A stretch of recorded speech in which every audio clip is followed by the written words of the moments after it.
Chers camarades, chers amis, bonjour.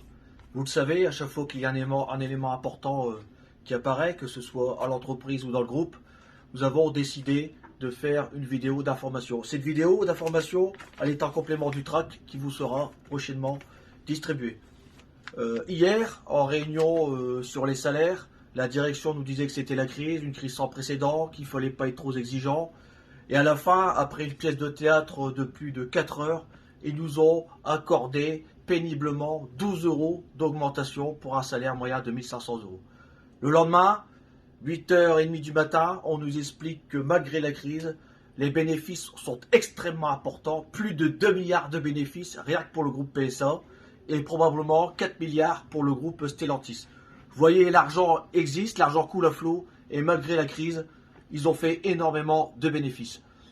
Évidemment, comme son habitude, Tavares va essayer de calmer, acheter la paix sociale en donnant des primes, une prime de 2700 euros mini, mais cette prime ne cachera pas la faiblesse de nos salaires qui aujourd'hui sont bloqués depuis des années.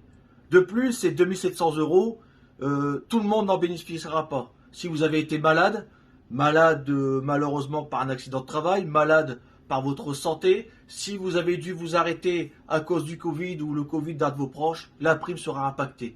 C'est absolument scandaleux. D'autant que les intérimaires, ces collègues que pendant des semaines ont fait les travaux les plus pénibles, qui ont accepté les conditions de travail les plus difficiles, sont totalement exclus de ça.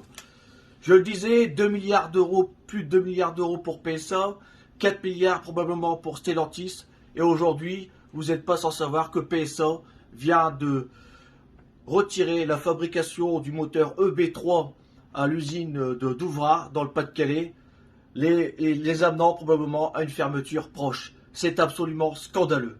Aujourd'hui, nous le disons, l'argent existe. Par milliards, ils sont obèses de fric.